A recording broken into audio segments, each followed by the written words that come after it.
Olá, seja muito bem-vinda, muito bem-vindo a esse podcast, mais um episódio do Inteligência Orgânica, tentando investigar qual que é o futuro, qual que é o caminho para você que pensa com neurônios ainda, essa coisa antiga, né? Essa coisa tão analógica, que é o ato de pensar com a sua própria cabeça.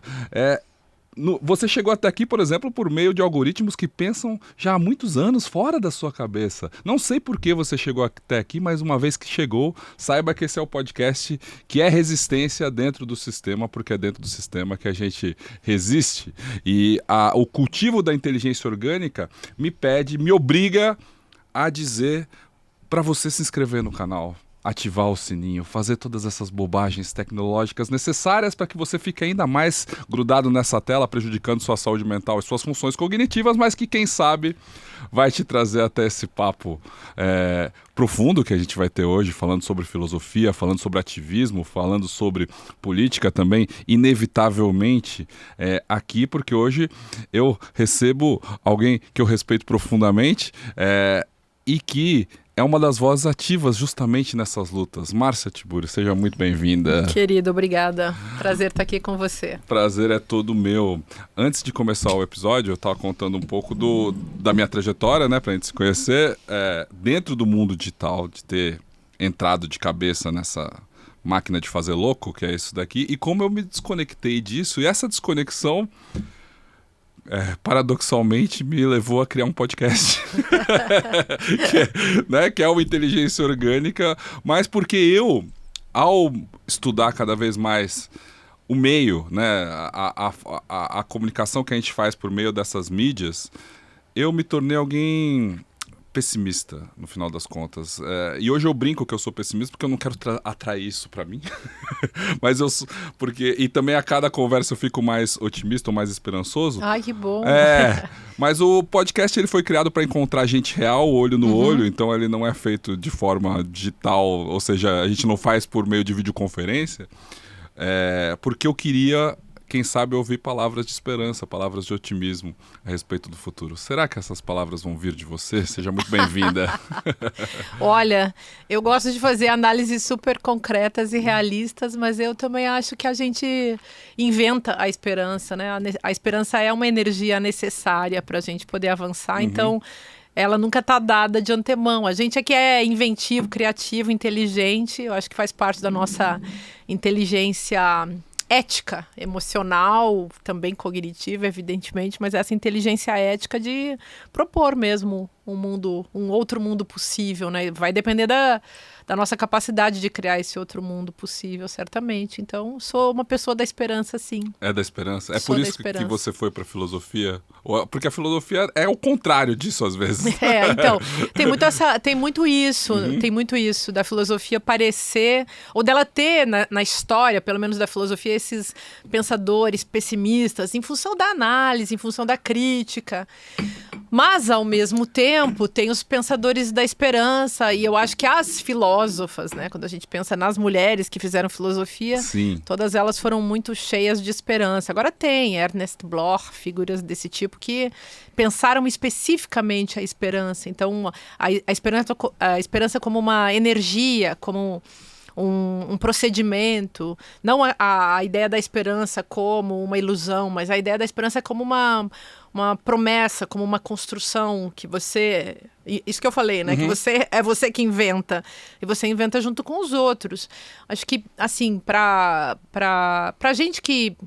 Se você pensar bem, né? A gente que é latino-americano, descendente de imigrantes, ou descendente de africanos, ou descendente de indígenas, nós que somos mulheres, que somos pessoas LGBTQIAPN+, e tal. Quando você começa a pensar, gente que vive na periferia do mundo, na periferia do poder, só sobrevive porque tem esperança. Esperança no sentido pragmático mesmo, né? De como que você... Do verbo esperançar. É isso aí, do Paulo Freire, bem essa ideia.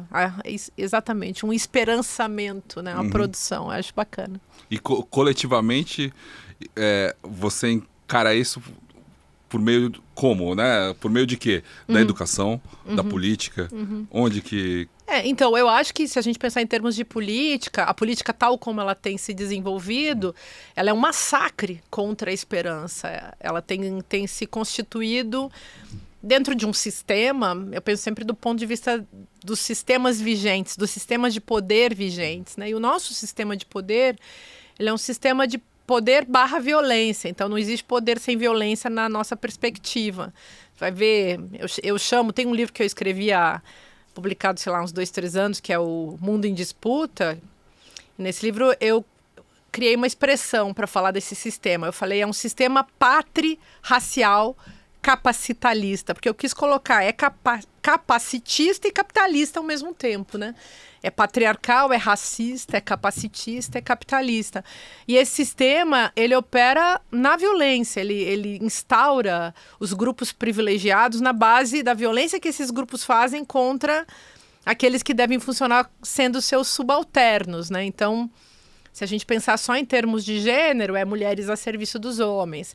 Se a gente pensar em termos de branquitude, da questão racial, são brancos que são servidos, submetendo, né, e colocando pessoas, racializando pessoas para também se aproveitar dessa condição negativa na qual esse outro racializado é colocado. Se faz a mesma coisa com as mulheres, com as pessoas LGBTs e assim por diante, com as pessoas indígenas e tal.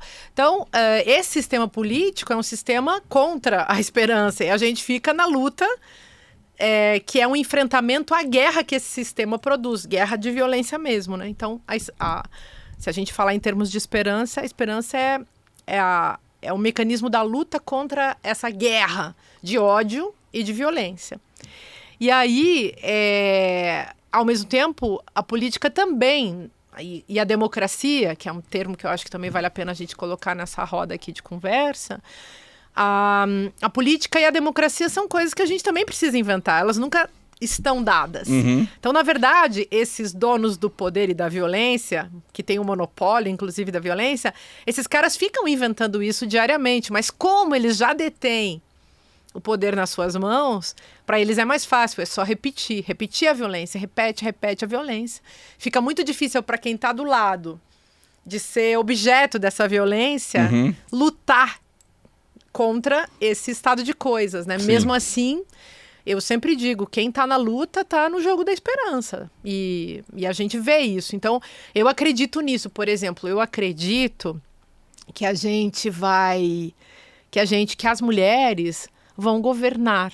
E eu tenho, no circuito onde eu transito, eu tenho feito esse acordo com as mulheres. É a minha tarefa, inclusive, como pensadora, né? Então, eu chego num evento, eu estava esse fim de semana com a Manuela Dávila, fazendo essa manifestação toda lá em Porto Alegre, lançando o Mulheres em Lutas lá em Porto Alegre, porque a Manuela Dávila, se tudo der certo, vai ser candidata ao Senado. E ela está fora da política já faz uns anos, né? Da política institucional. Fazendo a política com P maiúsculo, né? A grande política, mas não ali na política partidária, ela está fora. Né? Exatamente. E não ali na burocracia política, né? Que é dominada por esses homens. E ela sofreu muita violência política, como todas as mulheres que entram nisso. Mas aí, sempre que eu estou nesses eventos com as feministas, já faz um bom tempo que eu venho dizendo, mulheres unidas, né? Univos, né? Aquela coisa, mulheres do Brasil univos. Mas eu falo muito, vamos combinar que a gente vai governar? Eu tenho falado muito isso, porque tem digamos assim, uma tradição também da filosofia política que colocou a questão do governo num lugar muito subalterno, sabe? Num lugar, digamos assim, menos importante. E eu tenho voltado a falar de governo. Acho que é importante a gente falar de governo. Quem governa, né? Se a gente olhar o Brasil, hoje eu estava ouvindo assim, aqueles papos de táxi, né? O Brasil é tudo de bom, porém tem um problema, né? Um problema. Qual é o problema do Brasil? O problema o sujeito estava falando, é o povinho do Brasil. Povo. Aí eu disse, olha, eu acho que não é bem o povo, eu diria que são os políticos do Brasil, né? Os donos aí do legislativo. legislativo brasileiro. Você ainda se pega nessa, discutindo com eu gosto do povo, né? Eu gosto. Você ainda gosta desse debate? Eu gosto de colocar ali uma dúvida, sabe? Eu não fico no embate, mas você não. tem estômago para isso também? Eu tenho, até porque eu tenho um negócio que é uma, digamos assim, uma etnografia espontânea, sabe? Eu gosto muito de ver o que as pessoas estão pensando. Aí, seja no supermercado, no táxi, no ônibus, onde eu transito, eu fico escutando, eu fico tentando entender o que as pessoas estão pensando. Nas redes sociais eu faço muito isso também. Eu respondo, assim, sempre que eu posso. Respondo, na época da pandemia, que a gente estava ali numa operação sempre muito... Era só o que tinha sobrado para nós. Eu falava com muita gente de extrema direita. Mas isso não faz... Bom, não fez mal para você? Olha, eu acho que eu sou parecida com a Dilma Rousseff. Hoje eu estava ouvindo o Elias Jabbour falando dela, e ele falando assim, como ela nem se importa, né? Porque uma pessoa perguntou, e a Dilma Rousseff, ela se importa? Como é que ela funciona com esses comentários maldosos e tal? Ele diz, ela não tá nem aí, eu sou meio assim, sabe? Isso não me afeta emocionalmente. Nem no tempo da pandemia? Nem nos ataques que eu sofri. Então, conta um pouquinho da sua trajetória até aqui, né? Jean Willis esteve aqui, contou que vocês se exilaram no mesmo período, né? E o teu nome, além da Manuela e de outros, passaram por um cancelamento... Foi. Terrível, né? Extremo, de certa forma, até das suas obras, de tudo, ou um silenciamento do que foi feito, assim, né? Tem as duas coisas, tem assim, tem, digamos, o ódio da extrema-direita, que é super natural, a gente entende, porque se eu fui a primeira pessoa a falar lá em 2015, foi o primeiro livro que saiu contra o fascismo, digamos assim, denunciando que a gente estava entrando numa onda fascista, foi o meu livro, Como Conversar com um Fascista. Isso é 2015, faz 10 anos. Nossa. Pois é. Então imagina que ali eu chamei a atenção de algumas figuras desagradáveis, tipo o falecido Olavo de Carvalho e tal. O MBL também, eu inclusive citava o MBL, né, no livro, porque era óbvio, né? A gente tinha visto que eles tinham um papel de agitadores fascistas, né? E aí eu faço um livro que é pop, assim, nem meu editor achava que o livro ia tão longe, né? E aí tem isso. Mas tem também, digamos, muita gente, naquela onda dos ataques da extrema-direita, teve gente também da esquerda que ficou contra mim, contra a Jean, contra a Manuela, porque aí eu até entendo também, porque são pessoas que ficam com medo, tem muito medo. Agora, por exemplo... acho que é natural, né? No Brasil atual, as pessoas que também são de esquerda ou que são do campo progressista têm medo de pessoas que foram muito marcadas. Não é nem porque sejam radicais, não importa. Eu não me acho uma pessoa radical, por exemplo. Para algumas coisas, sim, né? Para buscar a verdade, por exemplo.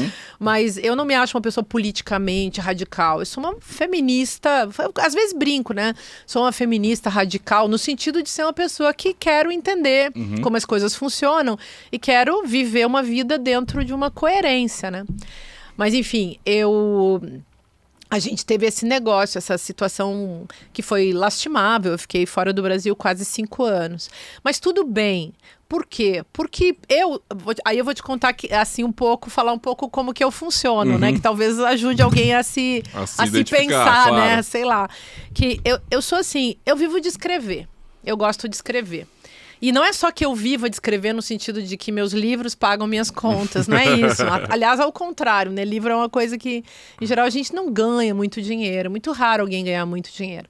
Mas tem um prazer nisso, um grande prazer. E eu tenho dedicado a minha vida a escrever. Então, eu, desde muito tempo, há mais de 30 anos, eu estou escrevendo. E aí, quando alguma coisa ruim acontece comigo, eu vou lá escrever. Ou quando eu vivo uma situação que me deixa perplexa, ou que é muito forte, ou que eu entro assim num estupor, né, que eu fico chocada, eu sento e escrevo. E aí, então, eu escrevo artigos, então eu já escrevi de tudo. Crônica, artigo acadêmico, tese, sei lá, todas essas formas, assim, mas também já escrevi romances, eu tenho 7 romances publicados, livro de contos, já dei muita oficina literária. Eu gosto muito da escrita e eu escrevo ensaios filosóficos faz vários anos. E esse hábito é desde sempre, desde a infância? Não, de escrever, digamos, estudei filosofia, né? Fiz toda uma formação, mestrado, doutorado, essas coisas, dei aula de filosofia em universidade por 30 anos. Mas eu também venho das artes visuais. Então, eu me formei também em artes, me formei em desenho, sou uma pessoa que desenho, voltei a me dedicar a isso. E a escrita literária, ela sempre esteve na minha vida, mas eu só publiquei meu primeiro livro, meu primeiro romance com 30 e poucos anos. Já faz, então, 20 anos que eu publiquei meu primeiro romance. Mas, assim, o texto escrito, tipo um livro como esse, eu fiquei 20 anos escrevendo isso aqui. Claro, é. Porque entre o primeiro arquivo, a primeira ideia e o tempo da pesquisa e a elaboração, foi muito tempo. Então, exige uma organização. O que eu digo é assim, tá claro para mim que escrever é hábito para você, colocar... É diário, assim.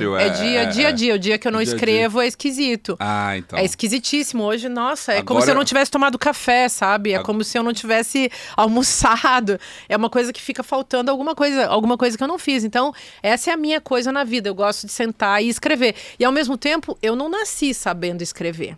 Eu me esforcei, eu fui aprendendo as formas, eu fui lendo muito para aprender, fui criando meu próprio estilo, que eu acho que é uma coisa assim que quem é escritor, é isso que um escritor faz, né? A pessoa fica lá se esforçando, lendo um, lendo o outro, para ver onde que ela se identifica, como é que você desenvolve esse caminho. E claro, num romance, por exemplo, os primeiros que eu escrevi, tinha aquela coisa, nossa, como é que cabe um livro inteiro na sua cabeça, né? Como é que você desenvolve 300, 400, 500... Eu tenho 2 romances que têm 600 páginas. Como que aquilo cabe na cabeça da pessoa, né? Como é que você chega do começo até o fim compreendendo uma coisa que é difícil para a nossa época, desafio aqui do seu programa. Como é que você desenvolve um pensamento linear, com começo, meio e fim? Então, é uma questão interessante, porque tem a ver com você poder desenvolver um raciocínio. E os ensaios, então, nem se fala. Quer dizer, você tem uma tese, você tem um assunto para desenvolver, você quer mostrar para as pessoas que aquilo que você pensa faz sentido. E que não é só você que está pensando, você está pensando junto com várias outras pessoas que já escreveram, que também pesquisam. Nossa, você sabe que Então você tem que ser cabeçudo mesmo. Claro!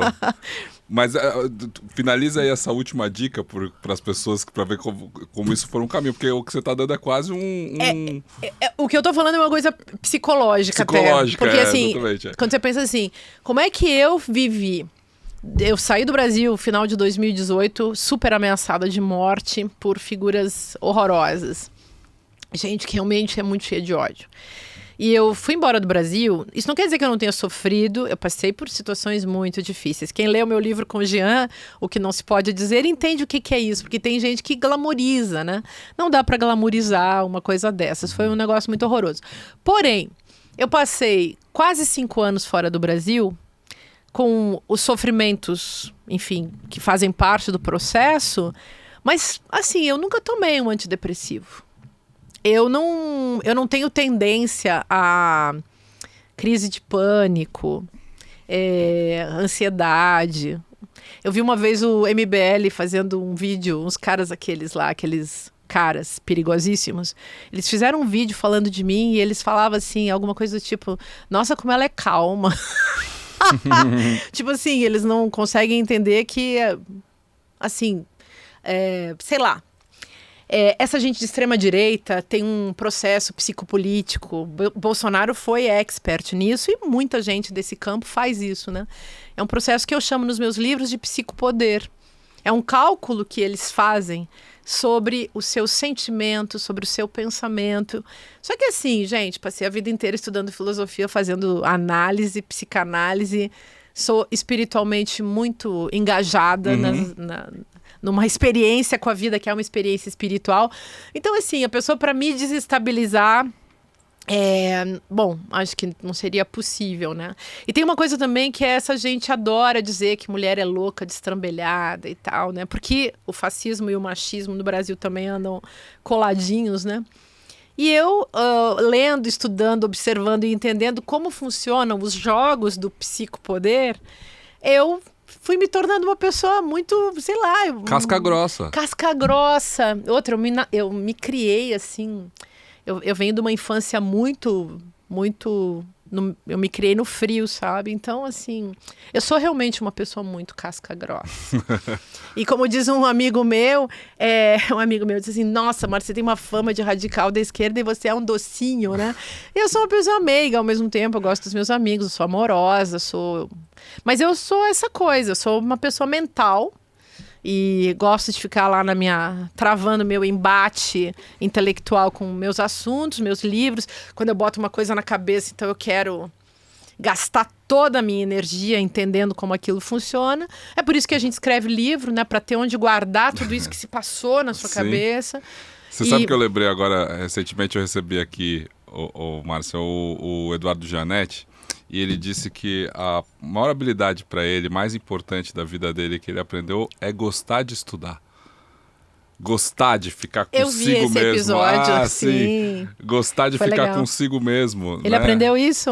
Ele diz mais ou menos no final ali, ele fala, cara, para mim, o fato, quando eu estou entre os meus livros fazendo anotação, que é o mesmo método que você falou, né? Pô, 30 anos para escrever isso daqui, significa que você tem um processo de organização, o seu método de leitura e de organização de ideias, ele é avançado nesse sentido, mas é um playground com você mesmo. E é tipo orgânico, sim, eu adoro ficar com as minhas coisas, sempre fui assim. Tá. E inclusive eu me colocava essa questão, será que eu escrevo tanto para ficar sozinha ou eu fico sozinha para escrever tudo isso, né? Eu ficava sempre em dúvida, porque no fundo você fica com muito prazer com você mesmo, e eu falo, acho que era o Lobo Antunes, aquele escritor português que dizia, né, que as pessoas que escrevem, elas não atrapalham ninguém, elas ficam ali. Eu brincava com isso, dizendo, quem escreve nunca é chato, né? A pessoa fica lá no mundinho dela, em vez de ficar atrapalhando os outros, ela tá ali sem chatear ninguém.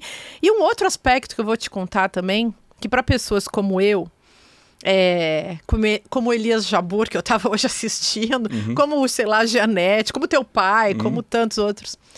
Eu acho, assim, também que, assim, o processo mental é tão gigantesco que se você não canalizar isso para uma coisa muito boa e para uma generosidade com o mundo, sabe? Você pode realmente ficar um paranoico. O Freud falava isso, ele dizia assim, que a filosofia, aliás, a paranoia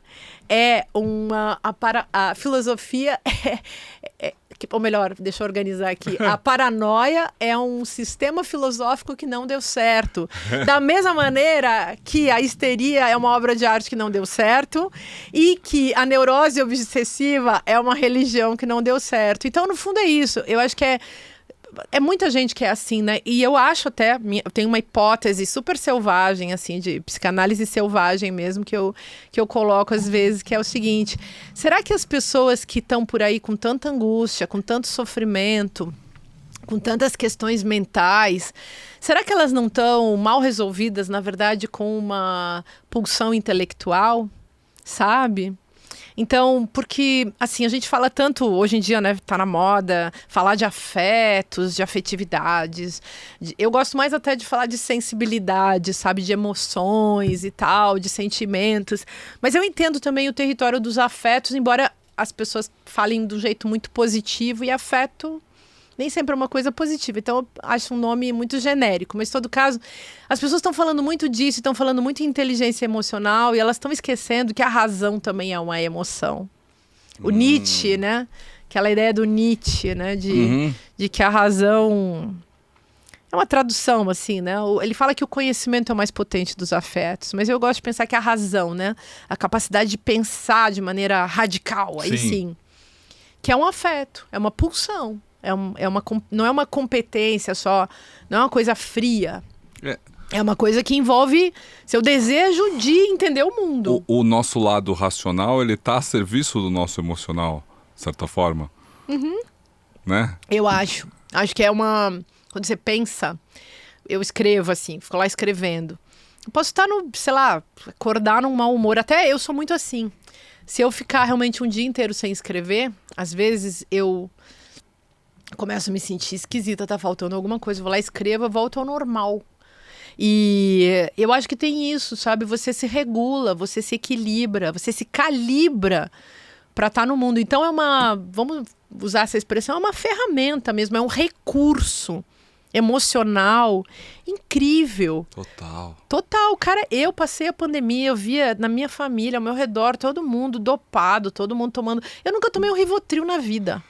Cara, o máximo que eu tomei na vida foi floral e uns fitoterápicos, assim, pra dormir, pra ficar de boas. Eu nunca nem fumei maconha, tem mais isso, que aliás, o povo gosta de dizer que a minha maconha vive estragada. Nas redes eles xingam a gente assim. Aí amores, eu nem fumo maconha, não uso droga nenhuma. O máximo que eu gosto é tomar um vinhozinho de vez em quando. Olha só. Não, eu adoro essa vida a sobriedade mental, sabe? Entender, cara. E escutar uma pessoa inteligente falando também é um negócio bom. Ler um livro inteiro do começo até o fim. Entender uma coisa, pegar um objeto de investigação que pode ser assim, desde, sei lá, o cérebro humano até uma planta, sabe? Entender como é que esse negócio funciona é tesão fabuloso. No conhecimento mesmo. Sim. É isso que eu fico ouvindo você falar... E com um tanto de inveja de chegar nesse lugar. E porque eu tô lutando com o meu primeiro livro há uns 2 anos, assim, para ele sair, com uma síndrome do sabotador, né? Uma enorme, com uma barra...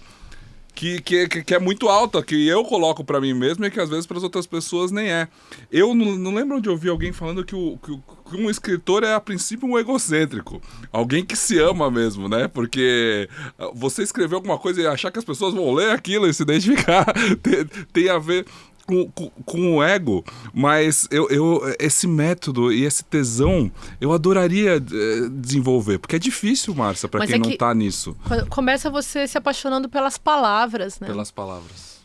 É a paixão pelas palavras, aí você começa a mexer com isso, aí você começa a ver que esse território é fantástico. Então, para mim, no começo era muito isso, eu ficava fascinada com as palavras possíveis, sabe? Quase poesia mesmo. Inclusive escrevi bastante, assim, mas não sou uma boa poeta, então logo eu tenho... Aí você descobre isso, as formas, né? Qual é a forma que te pega? A minha, na literatura, é o romance que me pegou.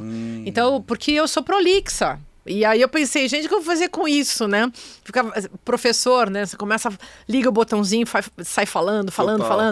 Mas eu tendo ao romance, então eu não sou uma boa poeta, não sou uma boa contista, já escrevi contos, poesias e tal, mas não é a forma que me agrada. E aí eu acho que é isso. Só que por outro lado, eu tenho livros, escrevi muitos livros e sei lá, todo ano eu lanço um livro novo, enfim, é meu jeito. Mas tem livros, esse aqui, por exemplo. Primeiro arquivo dele, 2003, para sair em 2025. E no meio do caminho, vários outros que foram nascendo. Tem livro que eu demorei 7 anos, 8 anos, 10 anos, 5 anos. Tem livros que estão comigo que eu não sei se eu vou terminar numa vida, entendeu? Sim. Tem livro que eu escrevo só para me divertir. Eu tenho um romance lá que ele é cheio de ilustração, que é uma história doida. E eu vou escrevendo aquilo quando eu tô cansada, porque eu, por exemplo, não gosto de... Um monte de coisa que as pessoas fazem, eu não gosto de fazer. Tipo, eu gosto... série. Tipo, eu nunca vejo série. Série, assim, tem que me pagar. Eu nem me pagando, né? Eu não vejo, acho chato. Às vezes vejo um episódio, porque por algum contexto, assim. Mas acho chato, não gosto da linguagem, não gosto de novela. Filme tem que ser muito bom. Claro, eu já vi muito cinema, mas tem que ser muito bom. Não. Eu sou muito chata. Você disse que você é prolixa, porque no caso do meu pai, por exemplo, o método de escrita dele, ele tem também 50 livros lá, mas são livros que primeiro são falados, né, a partir de palestras, de entrevistas, e ele tem muito conhecimento, claro, dentro da cabeça, e depois faz a revisão, tal, e aquilo torna algo mais tátil, né, junto com editores, tal, essas coisas para materializar isso em livro. O seu não, o seu é um prazer de sentar e escrever, que eu acho isso fascinante. Eu quero isso assim, para mim. Não, eu acordo de manhã e já vou. Agora tem as místicas, né? Por exemplo, se eu falar com alguém de manhã, eu já não consigo escrever. Então, eu tenho que estar sozinha. Então, eu vivo sozinha. Eu sou tipo a Virginia Woolf, um teto todo seu, sabe? Eu falo isso até para as minhas amigas. Eu vivo uma situação, hoje em dia, uma situação muito boa. Vivo só eu na minha casa, só eu. E eu posso o que eu quiser, e eu tenho isso. E fico escrevendo meus livros, acordo e já vou fazer isso. Quando a minha filha era pequena, eu tinha que acordar muito cedo. Então, esses dias ela me disse, mãe, eu passei a vida vendo você acordar às 5 da manhã para escrever. Então, porque aí, até a casa começar a funcionar, eu ficava sozinha. E nas épocas que tinha outras pessoas morando comigo, eu pedia a elas, se elas acordassem, não falarem comigo, porque se falassem comigo... É que nem aquela personagem, a Blimunda, do José Saramago. Ela tinha que, tipo, antes de... Porque ela tinha visões, né? Então ela tinha que comer um pedacinho de pão antes de começar o dia, porque se ela não comesse, ela começava a ter as alucinações dela, enfim, as visões. Sei lá, são pequenas manias, né? O George Agamben também, ele fala que o escritor tem que se dar ao luxo de contemplar o seu gênio. Gênio aí no sentido no sentido romano desse termo, né? Daquilo que faz você escrever, como se fosse assim uma espécie de espírito que faz você escrever, o teu anjo da guarda, digamos, que faz você escrever, que é tipo, se você precisa de um lápis muito apontado e um papel de uma determinada cor, você tem que contemplar esse tipo de... que pode parecer bobagem para os outros, mas é as suas manias, né? Se o copo vai ficar do lado esquerdo, do lado direito, se você precisa de uma música, ou se você precisa tomar café antes, enfim, você tem que ter as suas rituais. manias, os seus rituais contemplados. Mas me parece então que você escreve sem se preocupar com quem vai ler. Da mesma forma que você tem uma postura indiferente a esse tanto de crítica, assim, que parece, assim, teve momentos diferentes. Força. Não, teve momentos diferentes. Por exemplo, quando eu era mais nova, eu era muito mais fechada no meu universo. E aí eu escrevia literatura, assim, meus primeiros livros, que eu chamo de literatura selvagem, eu fazia experimentos linguísticos tais que eu realmente não me importava com nada. Eu queria era a viagem da linguagem. Mas depois fui amadurecendo e fui me interessando mais pelo mundo lá fora. Então, o meu último romance de 2023, ele conversa muito. É um romance feminista, chama Com os Sapatos Aniquilados, Helena Avança na Neve, que, aliás, eu diria que é a versão literária desse ensaio feminista. Essa é a teoria daquele romance. E eu comecei a contar mais história e me envolver mais com questões do mundo, assim, diferente desses primeiros 3 livros que são experimentos linguísticos bem radicais.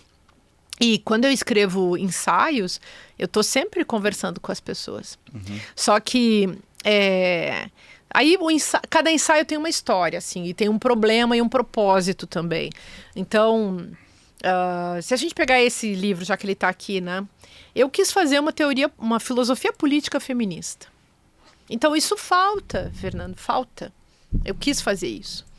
E não existe. Então eu fiz uma discussão, criei categorias. É um livro é uma tese, assim. Ao mesmo tempo, claro, conversa com as teorias com as quais as pessoas estão se envolvendo hoje. E ele é bem ousado, assim, do ponto de vista dos argumentos e do ponto de vista dos termos. Ninfa Morta, o subtítulo é uma história de ódio às mulheres. Então, porque é um assunto que está pegando, e é incrível, aliás, nesse momento em que todo mundo está se dando conta. Feminicídio nas alturas, né? Esse fim de semana terrível que a gente teve recentemente. Tudo né? isso. O episódio vai ao ar mais pra frente, mas enfim, a gente teve recentemente casos que se acumularam de mulheres que... Cara, foi arrastado pelo outro depois de ser atropelada. Então, e esse livro, eu já tinha percebido esse padrão cultural e os problemas subterrâneos aí, ou até não tão subterrâneos hoje em dia, dessa estrutura patriarcal. Então, acaba que esse livro chega numa hora em que eu acho que o Brasil está maduro para discutir esse assunto. Mas eu sempre escrevi livros prestando atenção no tempo, dos acontecimentos. E aí, claro, tem uma atenção à vida, à sociedade, à conjuntura, à política. E há uma coisa que a mim, como professora de filosofia, interessa muito, que é justamente compreender a mentalidade, como se produz uma mentalidade, como se produz uma sensibilidade do povo, como as massas são manipuladas. Isso sempre me interessou muito, escrevi bastante sobre isso, é um objeto de interesse da minha vida inteira, assim, entender como as massas são manipuladas e como as pessoas acabam caindo nas armadilhas daqueles que são os donos dos meios de produção da linguagem.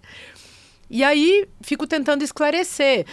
Claro, tem muita gente que me lê, tem muita gente que nem sabe que eu existo, tem muita gente que detesta o que eu escrevo, tem gente que me detesta.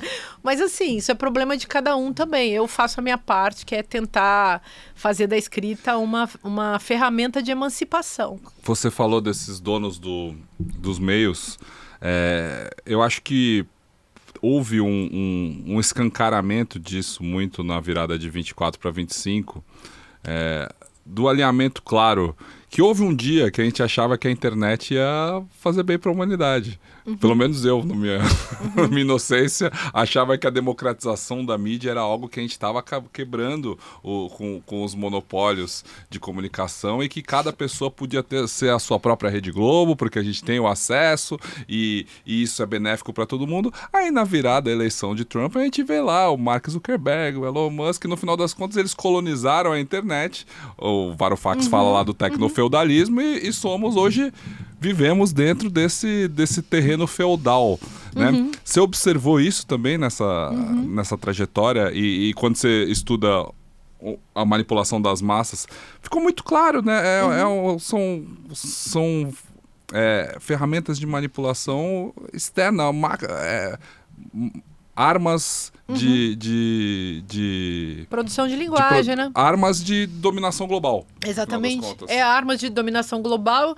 Então, as Big Techs são isso, né? As Big Techs são essas empresas que são donas dos meios de produção da linguagem e eles, claro, para a sustentação do seu próprio domínio e do seu lugar de privilégio econômico, principalmente, eles precisam, como capitalistas que são, comandar a cabeça das pessoas, né?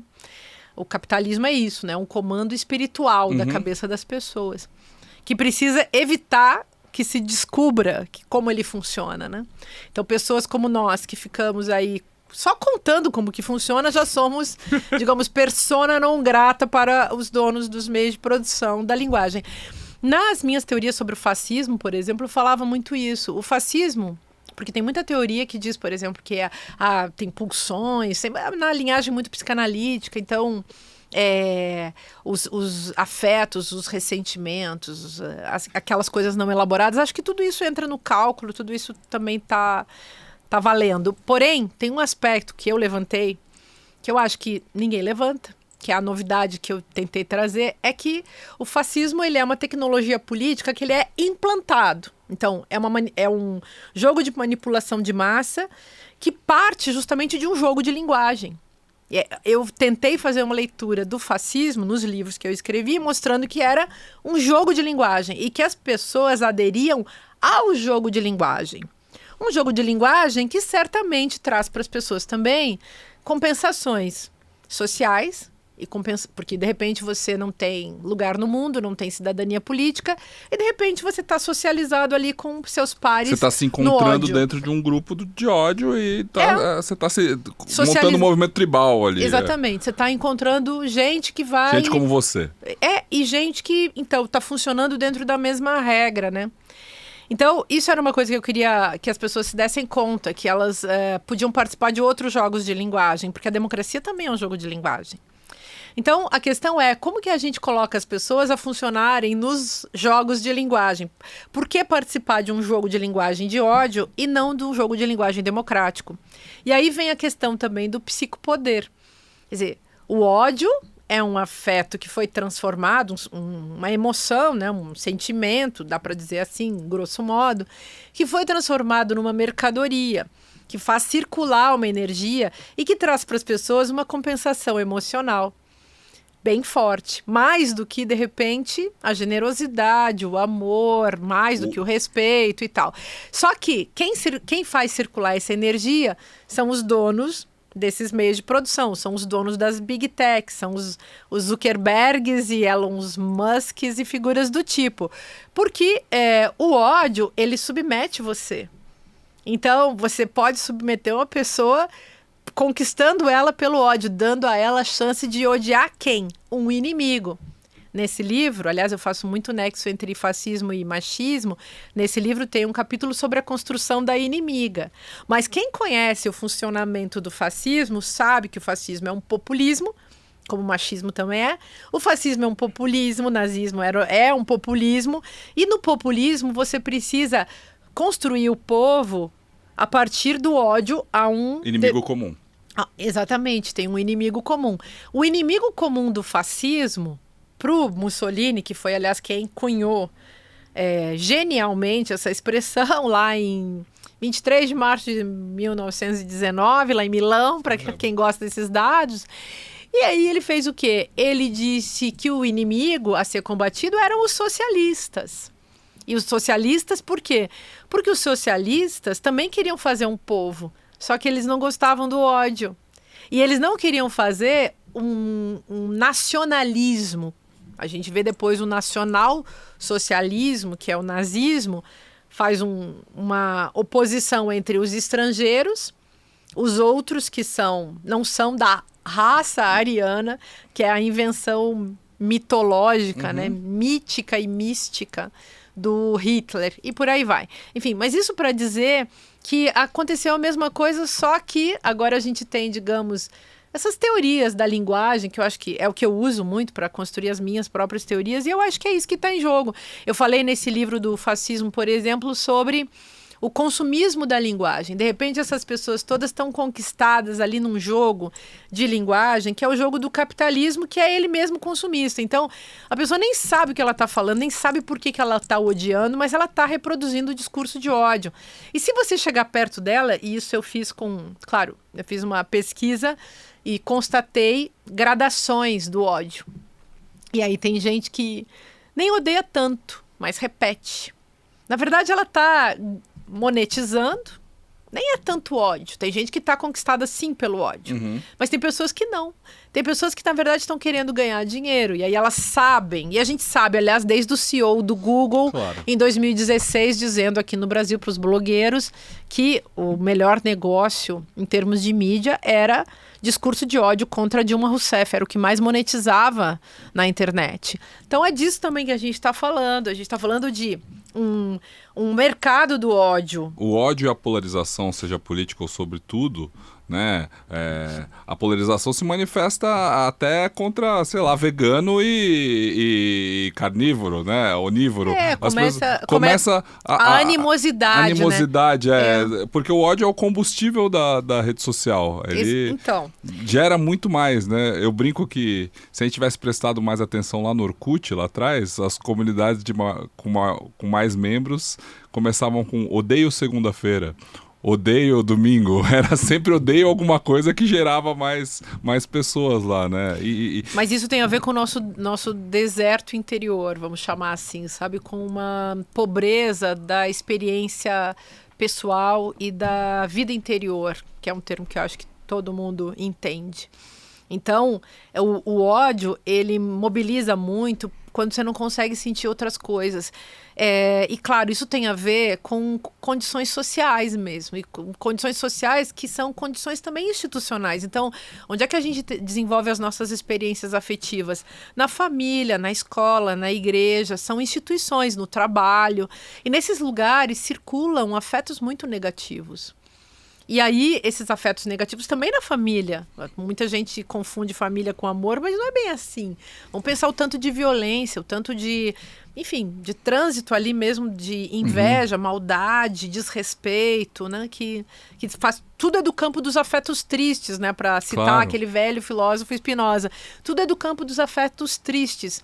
E as pessoas são criadas nesses contextos e aprendem a sentir isso. Então, quando é que a gente vai aprender a sentir coisas melhores que nos completem mais, que nos deem algo melhor? Eu adoro sentir amor, gratidão. Eu adoro sentir gratidão.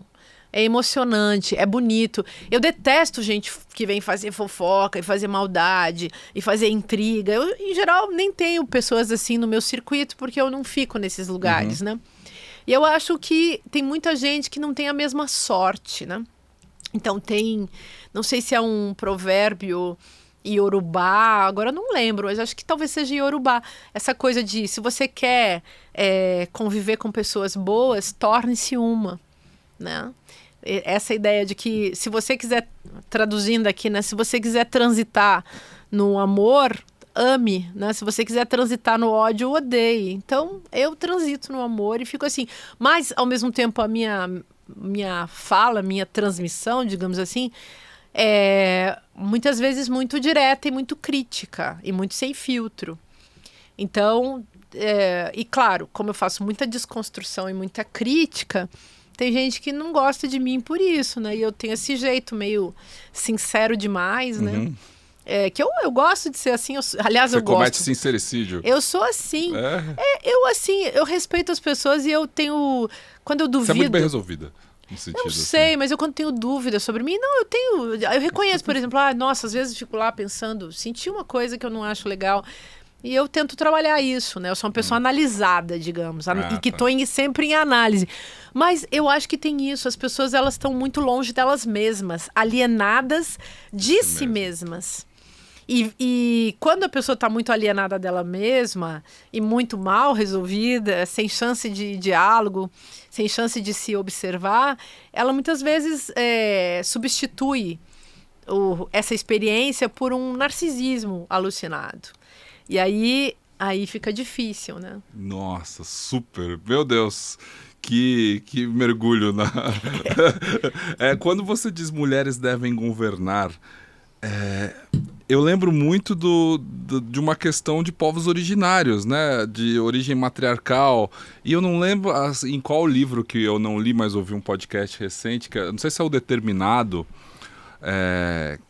que diz que não é surpreendente que a religião dominante, ou seja, todo o Ocidente seja individualista, que o capitalismo esteja florescido, porque seguimos uma religião de pastores no deserto, diante de uma escassez em que o outro era sempre o inimigo, né? E você tinha que cuidar do seu rebanho. Então, se você vê outra pessoa, ele era um inimigo. Então, a gente vive ainda, né, o reflexo dessa origem cultural e origem da nossa história, por meio de algo que era muito escasso. E aqui, nos povos originários, nos indígenas, quem se estabeleceu aqui, não, eram sociedades que viviam em meio à abundância. E isso trazia ou seja, a coletividade e o respeito matriarcal, que também tem origem na África, em algo muito mais coletivo e algo muito mais humano. Quando você diz mulheres devem governar, é um pouco nisso ou não?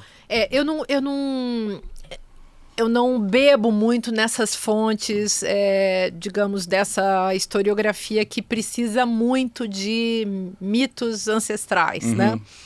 Então, eu prefiro pensar, menos pensar em origens. Eu acho que a gente tem pouco material para avaliar, por exemplo, se a gente teve um período matriarcal e depois quebra e passa para o patriarcal. Eu acho que isso não ajuda muito, assim... a reflexão filosófica que eu busco, né? Mas eu até cito, tem um capítulo aqui nesse livro em que eu vou discutindo também com essas teorias. E eu, ontem mesmo uma amiga me escreveu dizendo assim, retorno do matriarcado, sou a favor. Eu achei graça, né, dela ter elaborado dessa maneira, porque na verdade a gente não tem notícias.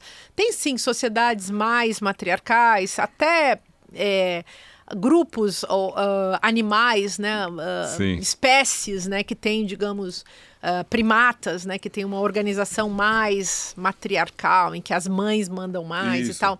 Bom, mas para mim, como é que eu elaboro isso em termos filosóficos? O que a gente tem é um patriarcado, nos nossos documentos a gente tem notícias do patriarcado.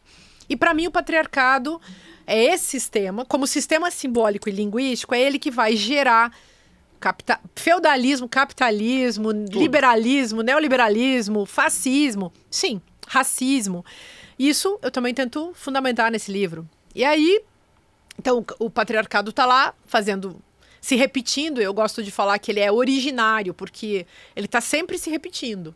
Você não sabe de onde que ele veio, mas você sabe o que ele está acontecendo. E você vai procurar na história, pelo menos na história da qual a gente tem documentos. Greco-romana? Greco-romana e tal, e chinesa, e japonesa, e ocidental e oriental. A gente tem documentos patriarcais, machistas, em que as mulheres são odiadas. Isso é meu assunto. Então, por que que... Aí você vai ler a história da filosofia. Você vai no Aristóteles, no Platão, você vai nos medievais, você vai até hoje. Não tinha mulher. Você encontra mulheres como um objeto de ódio. E, aliás, foi assim que eu comecei. Eu estava lá terminando meu doutorado em 1999, me colocando essa pergunta: por que será que os filósofos só falam mal das mulheres? Foi ali que eu comecei a falar das mulheres e a filosofia, numa época também que no Brasil esse não era um assunto, sabe? E, aliás, foi por isso também que chamei a atenção, na época comecei a aparecer na mídia, porque comecei a discutir esse assunto, comecei a escrever livros sobre isso, enfim. Mas, então, para mim é isso. O patriarcado, ele funciona através de uma produção de violência que só tem um caminho. Enquanto os homens, que são os sujeitos privilegiados, tomam o poder, eles exercem o monopólio da violência, até porque os homens se colocam na posição do próprio Estado, dos estados. A Rita Segato, que é uma feminista muito bacana, ela fala que o patriarcado é uma frente estatal, teológica, filosófica, midiática, é tudo isso, judiciária. Ela é um sistema. É um sistema. Então, é uma frente em guerra, né, contra as mulheres. Tem muitas feministas que vão falar isso. Bom, então ali o negócio está funcionando sempre e a gente que é feminista faz o quê? Faz guerrilha. Guerrilha é autodefesa. E aí, guerrilha é o quê? Você escreve um livro. Eu falo muito em guerrilha conceitual. Então, a gente fala, discute, analisa, se organiza. E aí, eu tenho falado isso. Então, os homens eu falo isso no livro também. Os homens se organizaram a partir de o patriarcado organizou os homens e construiu os corpos masculinos a partir de uma matriz de subjetivação, que é a violência. A matriz de subjetivação das mulheres não é a violência, é o cuidado. E aí que nós fomos governados no mundo, até agora, pela violência. Por isso, tanta guerra, tanta destruição, tanta morte e a ameaça de destruição do mundo. As mulheres ficaram na sobrevivência. Os homens iam para a guerra, as mulheres faziam sobreviver. E até hoje é isso. A gente vê uma política subterrânea das mulheres bancando a sobrevivência do mundo, das sociedades. E aí, eu acho que o nome dessa política é cuidado. E o cuidado nunca foi valorizado. Foi sempre, aliás, ao contrário, desvalorizado e apagado. E é um puta de um trabalho. Então, eu acredito que o feminismo, ele não é só, como as pessoas acham, né? Tem gente que o feminismo é o contrário do machismo. Gente, é bem mais complexo, é bem mais bonito, de é um projeto de mundo. Entendo que a audiência desse podcast já não comete esse erro. Ai, que bom. Então, a gente está falando com gente que já pensou, já raciocinou. Então, qual é a ideia? Que as mulheres governem a partir do cuidado. Por quê? Porque não vai dar tempo, se a gente quiser sobreviver nesse mundo, também não vai dar tempo da gente explicar para os homens como é que isso funciona. Talvez eles possam aprender com a gente. As mulheres cuidam. E aí eu falo muito, tenho falado já faz um bom tempo, nesse livro também menciono isso, essa ideia de fazer um ecossocial tecnofeminismo. Porque a gente tem que colocar o cuidado, que é um assunto que as mulheres entenderam e no qual elas se forjaram historicamente. É isso que seria, digamos, um matriarcado. Seria a política do cuidado, preservação, restauração, reparação, atenção. Tudo que, digamos, não está acontecendo nesse projeto patriarcal, que é baseado na violência. Mas você acha que esse trabalho de guerrilha, ele é por meio do debate? Pergunto isso porque, ou seja, do enfrentamento, do confronto mesmo, assim, porque o que a gente mais vê hoje na internet é gente debatendo, né? E isso, eu tenho muitas dúvidas se isso gera reflexão, se isso fura a bolha ou se isso é só arena de gladiadores ali, que estão a palavra horrível, né? Lacrando, e cada um tira o seu recorte para fazer eco dentro do seu público, né? Você acha isso efetivo? Isso é interessante que você está falando. Eu estou lembrando, por exemplo, dos embates que os sofistas e os filósofos tinham lá naquele começo, só para pensar assim, naquela época dos gregos, né? Que quem estudou filosofia passou por essa investigação. Então tinha isso, o debate erístico, né? A disputa pela disputa. Pela disputa. A disputa pela disputa. Então, na verdade, o desejo de vencer um debate sem precisar ter razão, que é um assunto que atravessou a história da filosofia. O Schopenhauer também escreveu sobre isso, né? Acho que as leis de Aristóteles, né? Então tem as discussões da retórica. Da retórica, né? exatamente. Então, lá naquela época, tinham a galera da retórica, que fazia aquele discurso político para convencer, e tinha várias formas discursivas com determinados objetivos diversos lá naquele tempo dos gregos, né? Aí tinha o discurso trágico, né? A poesia trágica, o texto trágico que era encenado, enfim, muitas discussões. Mas os sofistas, eles tinham isso de ensinar a linguagem e colocar a linguagem numa disposição, assim, as pessoas aprendem a linguagem e vão ver o que elas vão fazer com isso, mas a liberdade faz parte do jogo. E a democracia nasce nesse lugar, nasce tudo na mesma época, aquele famoso século V, lá antes de Cristo. Então tem a tragédia grega, tem a filosofia, tem os retóricos, os retores, os sofistas, todo mundo ali num embate. E os filósofos chegam querendo meio que uma reserva de mercado, porque eles inventam que eles têm razão. E que eles estão em busca da verdade, que é o papo do Sócrates. Né? Isso é interessante mesmo, porque tem um jogo que eu tenho a verdade, vocês não, vocês estão só fazendo essa conversa fiada. E eu acho que não dá para jogar fora nenhuma dessas pessoas, porque cada posição discursiva, ela faz um efeito. Agora, o que eu acho que os filósofos trouxeram de diferente é uma coisa que na pura disputa não tem mesmo. Aí você tem toda a razão. Que é a conversa no sentido do diálogo. Então, debater por debater, ver quem tem razão, vencer um debate, isso é uma coisa. Mas se a gente evoluísse muito, a gente chegaria no diálogo. Que o diálogo é essa conversa em que implica uma disposição ética. Que uma disposição ética, ela precisa ter já trazido junto com ela tanto a sensibilidade quanto a competência racional de uma pessoa. Por isso que é tão difícil você dialogar. Eu escrevi um livro chamado Como Conversar com um Fascista. Veja, é conversar. Conversar é uma coisa, dialogar é muito mais complexo e muito mais profundo. E muito difícil. Porque para você dialogar também você tem que ter escuta. Escuta é um assunto difícil nesse mundo. Se dispor a escutar um outro. É fisicamente complexo escutar. Por isso eu acho também a fórmula, não vejo que está tudo perdido não, porque eu acho que a fórmula do podcast, que você fica quietinho escutando, dá tempo, né, de você elaborar alguma coisa um pouco melhor na sua cabeça, vendo o que aquelas pessoas estão dizendo entre elas, né? Então, eu acredito nisso, assim, que a gente pode desenvolver uma política do diálogo. Eu escrevi muito sobre isso nos meus livros. Essa política do diálogo, mesmo no feminismo, sabe? Nos movimentos em geral. É disso que a gente vai viver, porque o diálogo exige de você uma atenção e é ele que te coloca numa disposição reflexiva. No diálogo, você não precisa vencer ninguém. De repente você vai dizer, nossa, isso aqui eu não sei, você sabe mais que eu, me conta como que é. Sim. Sabe? Você leu um livro que eu não li, me conta, e agora? E não necessariamente vocês vão chegar a um consenso. Não precisa de consenso. Não precisa de consenso. Porque é para fazer pensar. Claro. A gente não precisa de acordo, né? Não precisa de consenso, é nada disso. E aí você aprende também a viver na política, porque você não precisa do consenso do outro. Agora, claro, na democracia você não precisa do consenso. As teorias políticas mais interessantes que defendem a democracia hoje, elas discutem isso. Vamos viver no antagonismo, mas vamos pensar que o outro é um adversário, mas que o outro não é um inimigo. E aí fica interessante pensar nessa disposição, que é da democracia radical.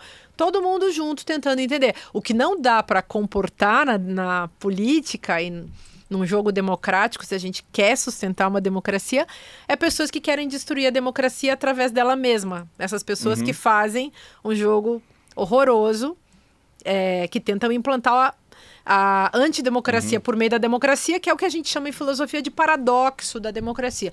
Isso é insustentável, mas o resto é a democracia funcionando com as ideias angustiadas das pessoas, as ignorâncias das pessoas, mas com essa disposição ética de melhorar nossa compreensão. Ô, Márcia, você se considera uma filósofa pop? Então... o que é filosofia pop, Boa né? pergunta. Então... Eu costumava entender as pessoas como meu pai, como Clóvis, como Karnal, como Monja Cohen, como que não tem formação de filosofia, né, mas que atuam dentro dessa forma de despertar nas pessoas o pensamento crítico, talvez.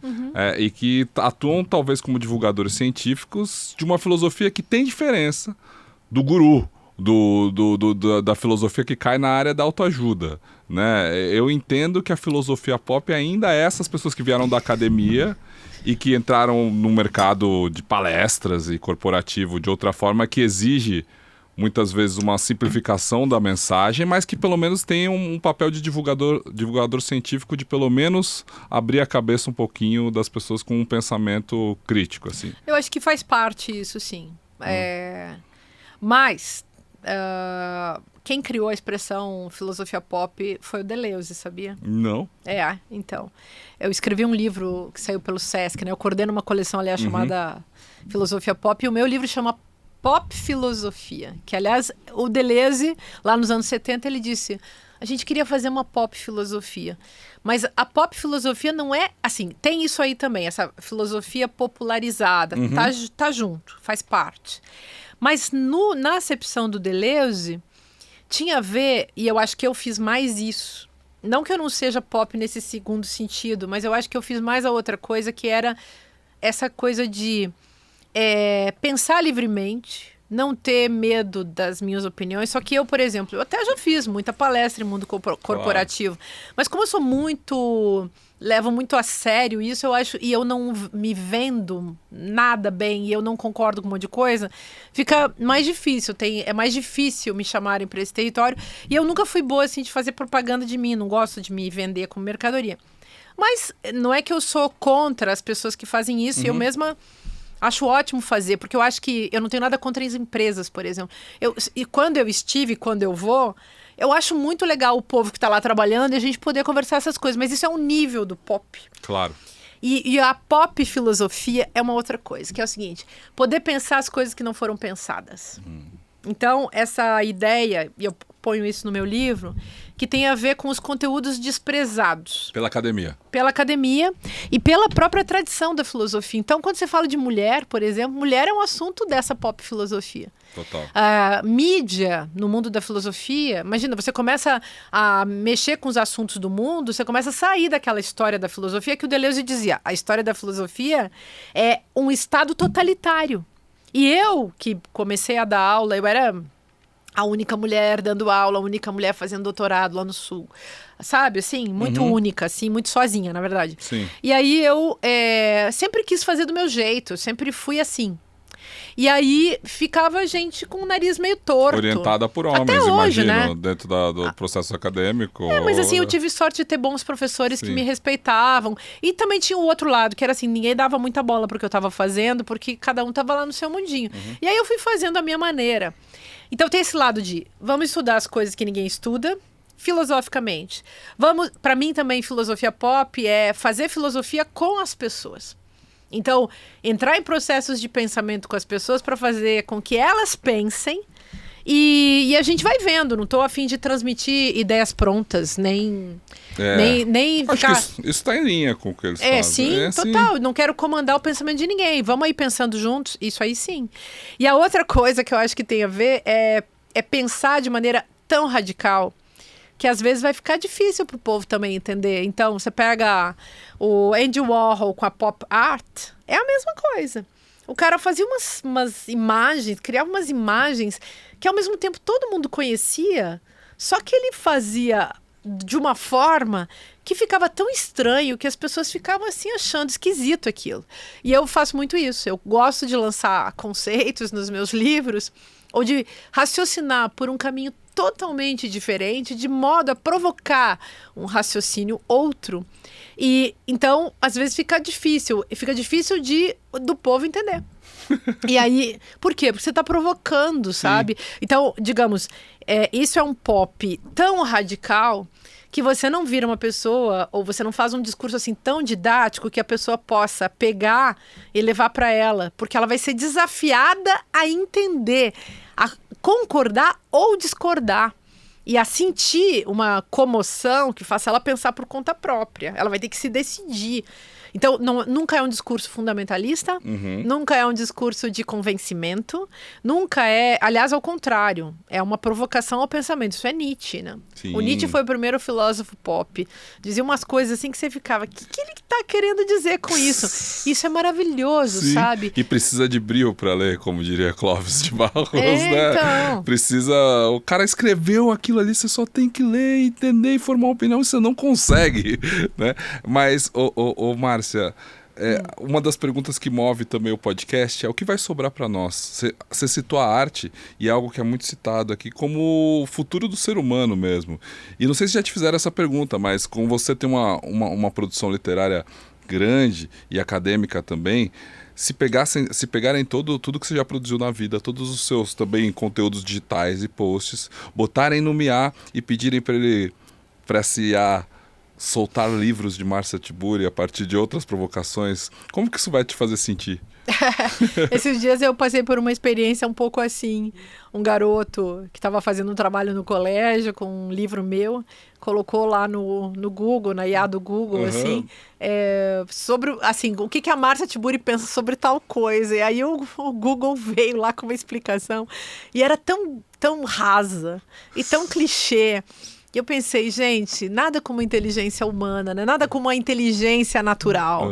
Porque a inteligência artificial, o que eles conseguem fazer, né? Eles conseguem fazer um arranjo arrumadinho, mais ou menos, que você consegue reconhecer ali, foi recortado, digamos, o básico do básico, aquilo que a pessoa tem que saber, né? Digamos, para falar de um determinado assunto. E tudo bem, digamos, a inteligência artificial, ela nivela.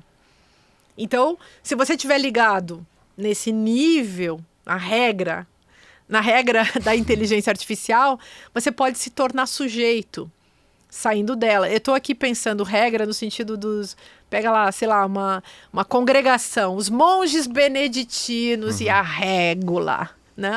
O teu pai sabe desses assuntos, sim, né? Então pega a régula. E aí, quem é o sujeito filosófico? É aquele que se insurge.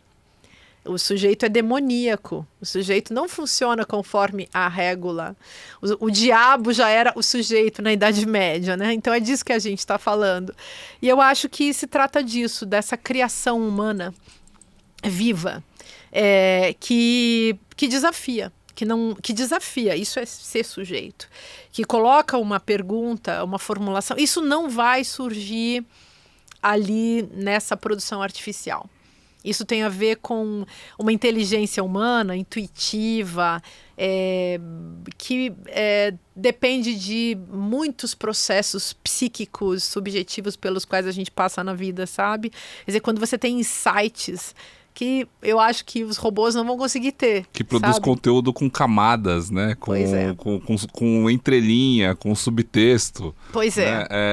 Que vai um pouco além, que tem desejo. Que tem desejo, que não vai ter desejo na máquina. Então, aquela mágica que está lá embaixo do processo, sabe, da linguagem, que faz eclodir um pensamento diferente, eu acho que vai ser bem difícil das máquinas produzirem isso. As máquinas sempre vão produzir, os robôs sempre vão produzir algo nivelado, algo chapado. E pode ser útil também. Acho que economiza um monte de tempo de pesquisa. A gente, sei lá, eu sou da época, você é bem mais jovem que eu, que a gente tinha que ir na enciclopédia e ler o dia inteiro. Hoje, você pode ler menos enciclopédia e ler mais literatura, ou... Sei lá, o que eu acho ruim é que as pessoas se percam no vício das telas. Isso eu acho ruim. Então, por isso acho legal o podcast nesse momento, que o podcast faz você prestar atenção auditivamente. E a audição, por mais que a gente viva no mundo capacitista, a audição e ouvintista, ela é um sentido menos valorizado também nessa sociedade do espetáculo, nessa sociedade do visual. Aquilo que você falou, para ter o diálogo é necessário a escuta, né? Então, acho que se a gente treina a nossa escuta para isso, a gente começa a prestar atenção o que a pessoa disse no começo, o que ela disse no fim, como que ela costurou ou ela não costurou, que lacuna ela deixou, o que faltou. Você começa também a desenvolver na sua cabeça um livro não escrito, sabe? Quando você está escutando o outro. E quando a gente lê um livro é a mesma coisa. E o livro tem uma coisa que eu adoro no livro, que é o tempo do livro. Então, um livro de 300 páginas como esse, embora 50 páginas sejam bibliografia, aliás, para quem gosta, eu acho que é fascinante isso, né? Mas você pensa, esse livro te obriga a ficar num tempo. Ele tem um tempo da escrita, eu demorei muitos anos escrevendo isso. Mas quando eu leio os livros que eu estou lendo também, tem livro que eu estou lendo a vida inteira. Que eles estão sempre colados ali. Eu tenho o meu primeiro livro, que agora ele fica na minha sala. O meu primeiro livro que eu comprei de filosofia, eu tinha 13 anos. Faz 40 anos que eu comprei. E é o mesmo que você mantém ele lá? Ele é o mesmo, a mesma edição. O mesmo exemplar que você... É o mesmo, naquela época, eu morando lá no interior, do Círculo do Livro, sabe? Anos 80, comprei aquele negócio. E ele tá sempre lá comigo. Que legal. E aí, então é isso, ele é um livro que eu tô lendo a vida inteira, entendeu? Qual que é? O Príncipe do Maquiavel.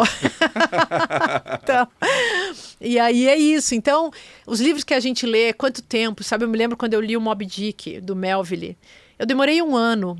Eu botei aqui, projeto de vida naquele ano, ler o Melville, o Moby Dick. E tem aquela linguagem naval, né? Pouco eu vou usar aquela... Não vou usar nunca aquela linguagem. Mas era tão bom, eu economizava aquilo, porque era tão bonito, era tão bem feito, era tão perfeito. A tradução era tão boa. Era um negócio tão fascinante, que foi uma excelente companhia naquele meu ano, sabe? E assim eu vou na vida com esses livros, assim. Me dá um pouquinho de pena da minha filha, que tem 6 anos, que ela não... Eu tive em casa muitos livros, né, claro, e enciclopédias, por ter nascido nos anos 80, e você falou do Maquiavel, eu lembro da primeira vez que eu vi esse livro na coleção Os Pensadores, lá que tinha várias edições, era um para cada pensador, né, e tinha o Príncipe do Maquiavel, e cara, com uma linguagem difícil pra caramba, mas eu também me desafiei a ler, foi um dos primeiros mesmo, que loucura. Pois é, mas hoje tem tanto apelo também, né, tanto apelo dessas redes, dessas telas, e tem um vício generalizado que tem a ver com a manipulação justamente das mentalidades. E o livro, pode até ser, eu vejo quanta gente que tem livro em casa, mas os filhos não leem. Tem gente que compra livro por metro para fazer fundo para enfeitar a sala, porque para parecer mais inteligente. Vai no sebo e compra por metro, para ficar bonito atrás da videoconferência. Assim. Pois é, então, é uma pena isso, porque o livro é uma viagem turística, né, gente? É uma viagem para dentro de um universo tão incrível. Com todo respeito, assim, eu prefiro ler um livro do que fazer uma viagem turística. 1000 vezes ficar 3, 4 dias lendo Thomas Bernhard do que ir para Londres, entendeu? Para mim. Eu prefiro a viagem vertical para dentro, né? E prefiro conhecer esse tipo de universo do que ficar lá transitando que nem uma barata tonta nessas cidades pelo mundo afora. Com todo respeito, eu entendo quem gosta, mas não é a minha viagem. A minha viagem é o livro. Então, eu gosto de ficar lendo, eu gosto de ficar escrevendo. E, para mim, por exemplo, descansar, eu gosto de ler poesia à noite. Sabe? Gosto de pegar um capítulo de um romance para ler. Eu vivo assim, eu acho melhor, né? Mas cada um tem seu gosto. Agora a gente tem que tomar cuidado para não estar sendo vendido e comprado aí nesse mercado das redes sociais, desse delírio, né, de consumo de tela. Ontem estava no avião, eu vi uma senhora que ela passou o voo inteiro rolando aquela tela. E aí, quando eu consegui ver o que ela estava rolando na tela, ela só rolava a tela e eram assuntos totalmente desinteressantes. Ela nem parava, eram desinteressantes para ela mesma, ela não parava. Era um gesto repetitivo, como se ela tivesse, assim, com um cacuete em cima de uma tela. E, enfim, zero conteúdo e zero forma. Ela estava realmente concentrada naquele nada que se repetia. Me deu uma preocupação, assim, se ela estava bem, né? Não podia me intrometer, falar nada, mas eu fiquei pensando, não é a única, né? Nossa, não, isso aí, é isso que dá o esgotamento. E o livro faz você... Imagina, você pega um romance, aquele negócio faz você flutuar em várias camadas, passear por um universo. Você é conduzido um livro de teoria também. Eu adoro, óbvio, né, ler teoria. E é tão bom quando você encontra uma teoria que mexe com você e que você fica louco para ver como é que o cara resolve, né, aquelas colocações que ele está fazendo. Então, eu acho que é alguma coisa que as pessoas estão perdendo. A minha filha, minha filha nasceu nos anos 90, já tem quase 30 anos. Mas ela já foi de uma geração que não liam tanto, mas ela lia. Ela lia, mas a minha filha ela tem uma questão auditiva, ela ficou surda e fez um implante coclear. Mas ela, mesmo quando, enfim, era adolescente, tinha isso de, não sei, acho que ela me via também, muito tempo jogada lá em cima dos livros, se ela não fizesse a mesma coisa, não tinha o que fazer. Sim. Então eu me lembro não assim tinha dela. TV em casa? Não tinha TV. Eu não tinha TV. Não tinha TV. E ela também sendo surda, assim, ensurdecendo, ela também... TV não foi... Ela, por exemplo, via muitas séries, ela vê séries, ela aprendeu muito inglês, porque ela tinha que ver série com legenda. E acabava que as séries... ia vendo série em inglês, então aprendeu muito inglês vendo série. Mas leu muitos livros também. E ela leu Ana Karenina, né? Que é um livro difícil de ler, longo. Aqueles escritores do século XIX, Dostoiévski, Tolstói, são difíceis, né? Os irmãos Karamazov. Então, eu li os irmãos Karamazov. Nossa, das melhores coisas que eu li na vida. Eu peguei ele para ler de novo agora.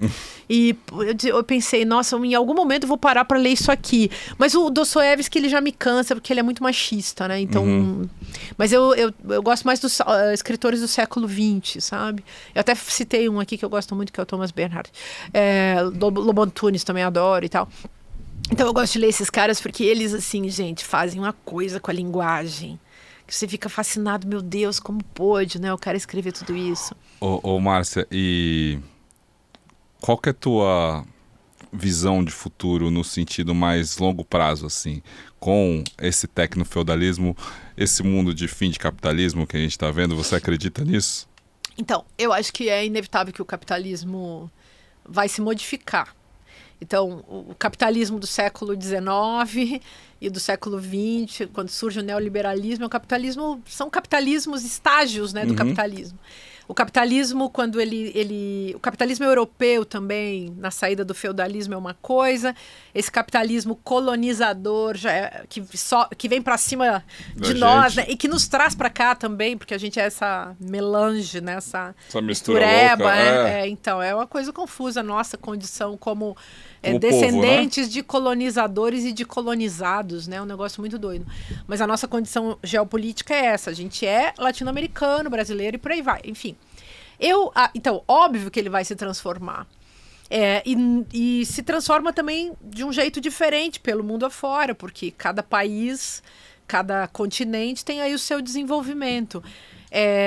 Eu, como sou uma pessoa da esperança, eu acho que o capitalismo está se esgotando muito e o neoliberalismo, ele é tipo uma resposta realmente angustiada e uma resposta reativa, reacionária, portanto, ao seu próprio fim. Então, seja o neoliberalismo, seja aquele ordo capitalismo, é um negócio muito, muito reativo, né? Como dizia o Nietzsche, aliás... Os reativos são um problema. Os reativos sempre são um problema. Porque os reativos são ressentidos, eles não suportam que eles têm que morrer, né? Que eles têm que acabar, que eles têm que sair da cena. Estou falando em termos de sistema, não estou falando em termos de pessoas, né? Então, o sistema e os valores, eles têm que acabar, né? Para dar lugar ao novo. Então, eu acredito muito que que as mulheres vão governar. Acredito que, até porque é uma questão de sobrevivência. E porque são maioria. São maioria, é uma questão de sobrevivência.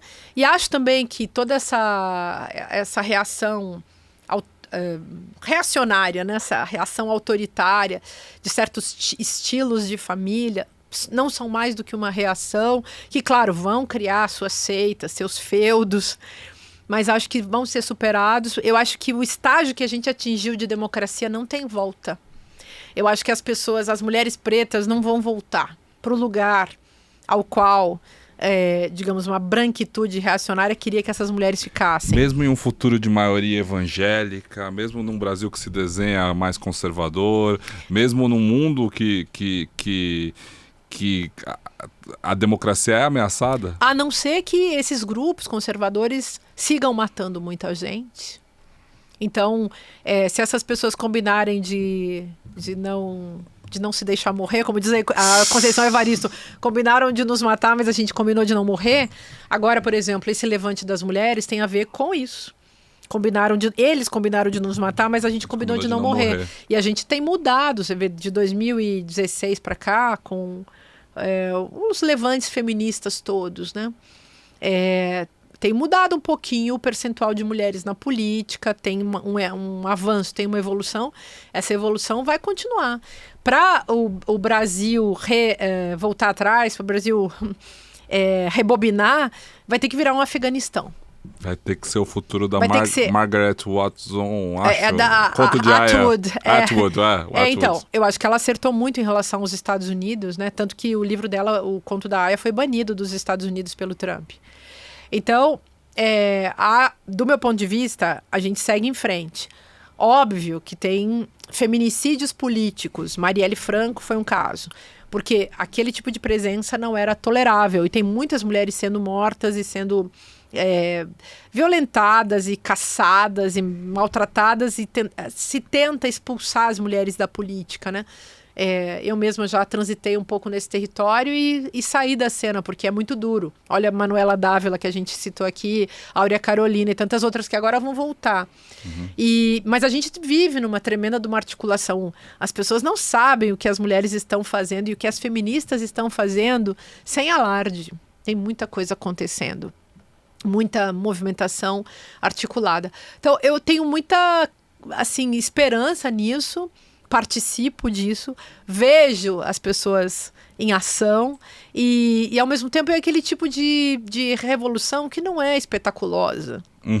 Porque a gente não depende disso para crescer. A gente está juntando uma base. Tem uma galera de esquerda muito preocupada com a base. Eu não fico tão preocupada com a base porque a gente está ali como feministas fazendo a nossa base. Tem o Vladimir Safatli dizendo que a esquerda morreu. Porque a esquerda do Vladimir morreu, né? A esquerda que o Vladimir representa morreu. Mas a esquerda renovada, reinventada, recriada, a esquerda radical, cheia de mulher, cheia de gente LGBTQIAPN+, cheia de indígenas, essa esquerda está muito viva. Nós somos a esquerda que, não sei, não tenho nada contra o Vladimir, mas acho que a visão dele é muito retrógrada, é muito a visão do macho branco, uspiano, que perdeu o seu lugar. A gente talvez tá a esquerda caviar do Leblon também. Então, ou a esquerda de Higienópolis, talvez. Então, eu tô tranquila nela. Com a minha. Eu tô tranquila. Não, eu também moro em Higienópolis, então também ali também dá pra gente inventar coisas. Mas quero dizer, a gente tá inventando uma coisa que não tinha lugar antes, porque esses corpos não estavam presentes. Então, na verdade, é esse corpo do homem branco que está se sentindo deslocado. Isso sim. O intelectual que acha que tem que ir lá para as bases. Amor, não precisa. As bases têm seu próprio pensamento. A gente é mais Rosa Luxemburgo hoje em dia do que Trotsky, entendeu? Então, é disso que a gente está falando. E então, os colegas aí que são caras legais e tal, eles estão se sentindo em crise mesmo, como os homens todos estão em crise, mas nós feministas não estamos em crise. Sim. A gente está inventando o mundo. E combinando de não morrer, né? Combinando. Exatamente. Porque uma das coisas que Scott Galloway fala é justamente olhar para esse jovem que está sendo jogado para o extremismo por meio de influenciadores, porque ele se sente ameaçado por esse movimento. Claro, né? claro. E ele está rodeado disso e também ameaçado por um capitalismo que se esgota, não dá para ele a oportunidade de ter o sucesso que foi prometido para ele. Exatamente. E aí ele vai descontar essa raiva nas mulheres. Ele não é mais essencial. Ele não é mais essencial. A Simone de Beauvoir que dizia: o patriarcado funciona assim, os homens são essenciais e as mulheres são inessenciais. E de repente a gente está virando essencial também. E os homens não são únicos mais. Uhum. A política não é só mais deles, a gente pegou pra gente também. E antes era só deles. Aliás, todo o poder intelectual. Quando eu vejo assim esses companheiros de esquerda falando, temos que voltar pras bases. Eu, assim, às vezes eu até brinco, eu digo, ô companheiro, sabe aquele seus amigos com quem o senhor joga bocha? Vai lá jogar uma bocha com seus amigos, vai jogar um xadrez, umas damas ali, né? Vai jogar futebol. Eu brinco muito, né, com a macharada, assim. Mas quero dizer, tem um outro mundo se desenhando e ele é um mundo realmente democrático. Então, as mulheres não estão esperando os caras irem lá explicar para elas. Os pretos não estão esperando os brancos. Aí inventaram um negócio também, Fernando, que eu acho fascinante, que eu acho bárbaro, que é o identitarismo. Uhum. Que faz parte do discurso desses caras. Eu dou risada, assim, porque eu digo, nossa, é muito atestado, assim, de não fiz a lição de casa, não estudei, não entendi nada. Porque, assim, gente, para lá pra pensar. É um grande espantalho para ser usado. Claro! Aí o cara fala assim, porque o identitarismo, os identitários... Gente... Os brancos também são identitários, os homens são identitários. Não, o discurso é assim, se a esquerda quiser reconquistar a parcela que ela perdeu da população, ela tem que se afastar do identitarismo, do progressismo, porque isso aí é o espantalho usado pela extrema-direita para perder o conservador ou a pessoa que ainda não está preparada para esse tipo de discurso, para esse tipo de sociedade. E aí vem o que eu chamo de... Isso aí chama identitarismo imaginário. E os esquerdomachistas montam em cima desse discurso como a direita monta em cima do discurso do comunismo. Total. Sabe? Total. Porque eles não estão conseguindo suportar a presença dos corpos diferentes, de grupos diferentes, de pessoas diferentes que não são idênticos, que não fazem o que eles querem, não são idênticos a eles, não participam do identitarismo deles. Aí eles inventaram o identitarismo dos outros. Nossa, isso é muito bom, Márcia. É muito engraçado. É muito engraçado, porque é aquela pessoa que fala, eu não tenho sotaque, você que tem sotaque. Exatamente. É isso, cara. Né? Então, a gente tá desmontando isso, e aí é bonito. Eu adoro de o seu ver. sotaque. Pois é. Não, porque eu não tenho sotaque, eu sou de São Paulo. Pois é. Aí, então, é disso que a gente tá falando. E se você pensa, raciocina, você chega a essas conclusões, você vê assim quais são os jogos que estão sendo jogados, e aí tudo fica mais, assim, evidente, e a gente consegue... inventar novos caminhos, né? Sem hierarquias, que eu acho que esse é o jogo novo da nossa esquerda, que o nosso feminismo é de esquerda, gente. As mulheres são uma classe social. Aliás, eu sempre digo, vão ler o Lenin. Sim. Leiam o Lenin, que ele ajuda nessas horas. O que é mais bonito é de ver pessoas tendo chá de revelação de classe. Também. Também.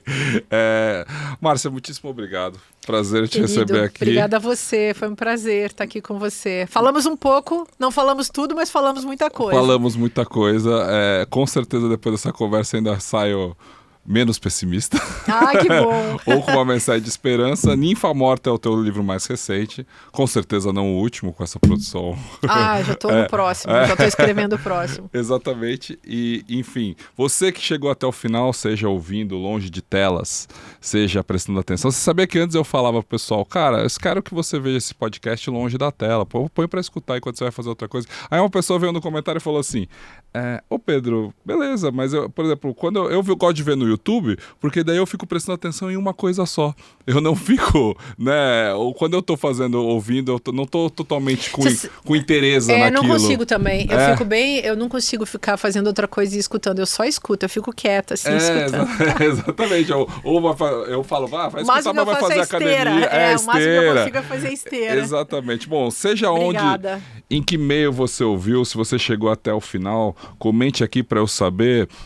Feminino, né? Tem que comentar essa palavra que dá origem a todo esse pensamento que precisamos trazer cada vez mais em todas as pautas, em todos os debates, em todos os diálogos possíveis e os impossíveis também, porque enquanto a gente tem um lado reacionário, um lado que se fortalece às claras, a gente tem um lado que se organiza e que se multiplica, talvez fora do holofote, mas que eventualmente vai pegar o holofote em alguma hora. Então, comente aqui e até o próximo Inteligência Orgânica, esperando que você cultive a sua.